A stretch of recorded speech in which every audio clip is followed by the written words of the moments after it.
guys, how are you? I'm so emotional today because I don't know, I just love you guys so much. I love you guys. I'm just very grateful, and I'm grateful for all of you. And I told God today, I was like, God, I'm happy that I'm choosing peace, and I'm walking into the new year feeling very happy and confident because everything that I've done this year and years prior, I've tried to do the best, and I've tried to do it with pure motives, you know? Yeah, my far past, I may have been a little bad teenager, or I may have been living like a sinful life in my early 20s and stuff. But once I started walking with the Lord wholeheartedly, I've always kept an eye and been cautious of my actions, my emotions, my motives. And I've just thanked God that I can actually walk into the new year feeling good, right? And I want to pass on this wisdom and knowledge to you guys because I can't stress how important it is. That people probably get sick and tired of me saying this, but I'm going to keep saying it because, guys, you don't understand. It's so important. So important to live your life with a good heart. It's so important. And I know many of you guys been through so much, and there's times where you're like, man, I could have been bitter, I could have been cold. But I'm telling you guys, the best thing to do is to try to live a blameless life. Now, God knows you're not perfect. God knows you're going to have days where you're angry at someone, where you're mad at someone. You know, God knows you're going to have moments like that. But one of the biggest things I've been stressing to you guys for the last year is when you catch yourself getting into these emotions. This is where emotional intelligence comes in. When you catch yourself getting into the emotions where you know that the emotions that you're feeling is going to lead you astray or lead you onto a bad path, or make you react the way you don't want to react, you need to rebuke it on the spot. Don't be like a lot of these people that feel something negative in their heart, that hate in their heart, that have envy and jealousy in their heart, and they know it, yet they choose to look for a reason to validate why they should feel this way. Do not do that. Because the more you start to do that, the more you're going to start practicing that. You're going to become accustomed to that. Then you're going to be living your life like that, and then you're going to have a harder time breaking free of it. You're putting yourself in bondage when you do that. Every time you feel something uncomfortable, you're like, God, I serve you. I fear you. I know you check the hearts, Lord. I know you check the motives, Lord. And I don't want to feel this bitterness in my heart. I rebuke it. You have to rebuke it. People have so much pride. They would rather sit in their negative emotions and accept it and not take any accountability for them feeling that way. They would rather do that than to rebuke it. And then they put themselves in bondage. But let me tell you something. I'm like, God, I want to save people right now, because the amount of breakthroughs I see you're going to be doing in many lives this season, I can't tell you guys, I've seen so many breakthroughs coming in for people. And I don't want anyone to allow the enemy to come in and to manipulate them so they can fall backwards. You get what I'm saying? So they can miss opportunities. You get what I'm saying? Like, I don't want people to fall for these traps. I'm going to say something else too.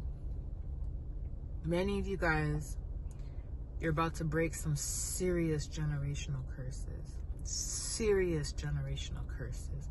When I mean serious, you're going to be the first to do many things in your family. You're going to be leading the way for the next generation. And you're going to be treated like Joseph. You may have already been treated like Joseph.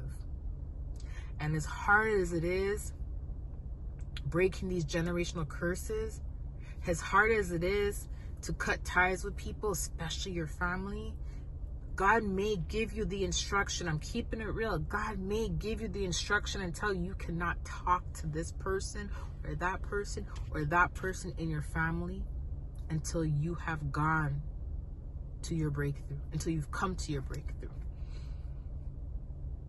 Because there's many people in your family that have accepted these generational curses.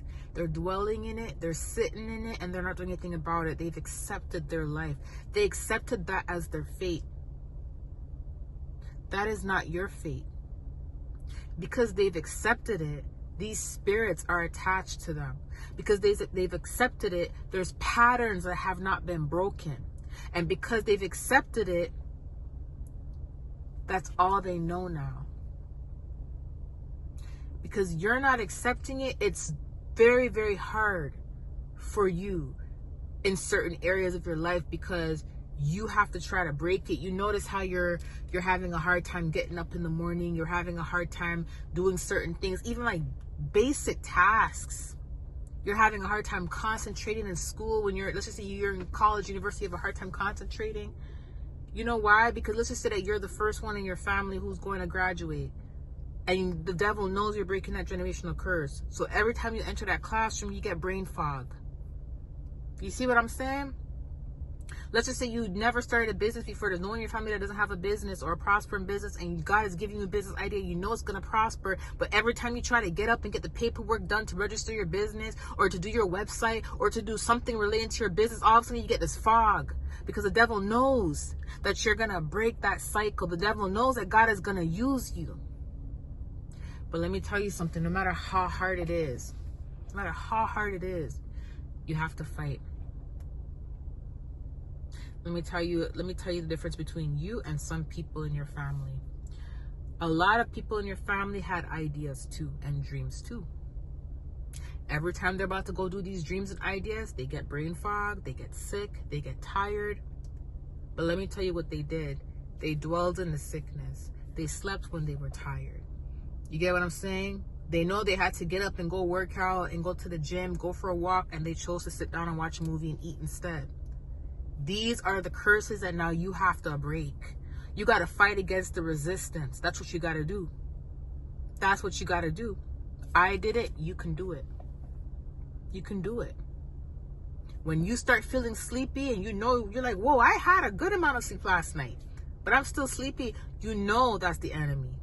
What you're going to do, you're going to get up. No matter how tired you are, you're going to get up.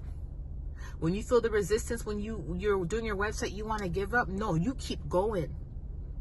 Oh, I just opened up my computer and I just typed in a couple of things and I'm tired. No, you continue pushing forward. You get what I'm saying? Until you get your energy back. You pray, you rebuke it, and you continue pushing forward. Don't be like everybody else where you're like, I'm going to go take a nap. I'm going to go sit down and watch a movie for a bit. And then you're procrastinating, and then the idea just falls back.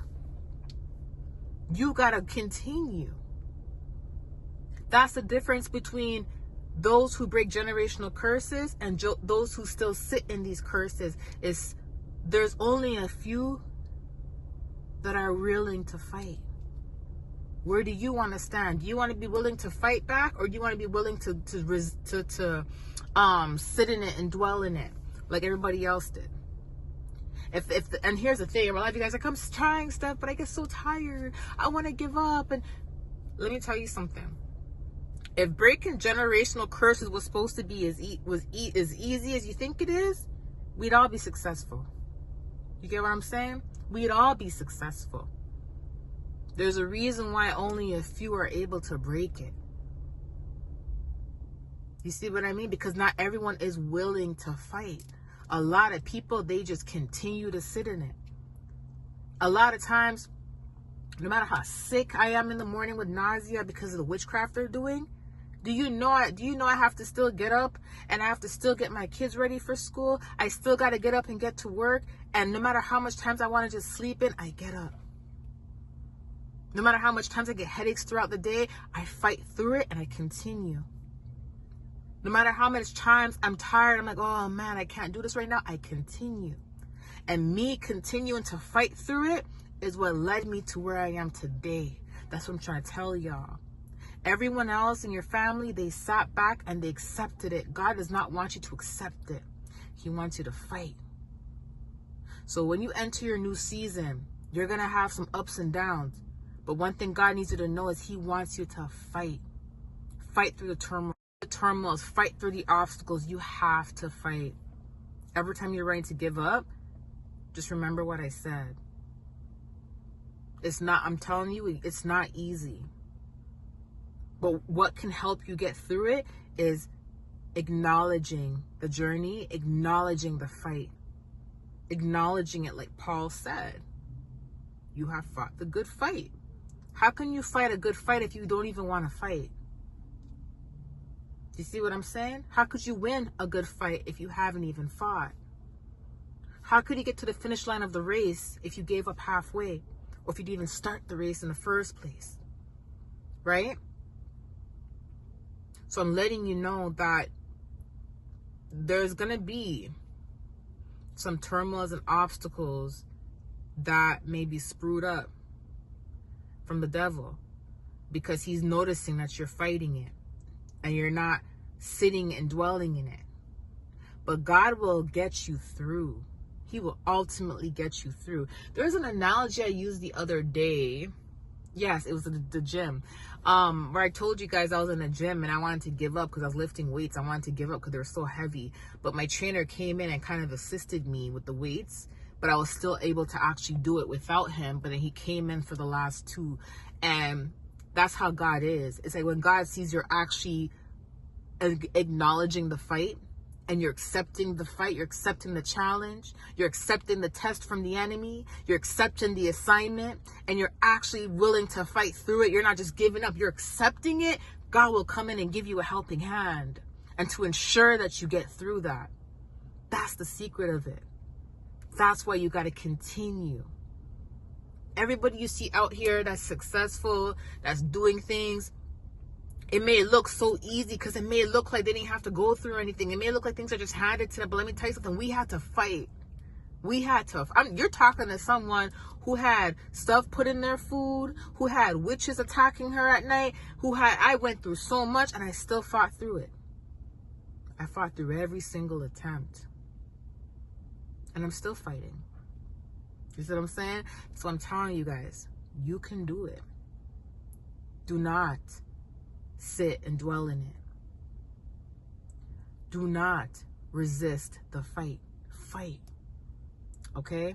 I love you guys. I'll talk to you soon. Bye.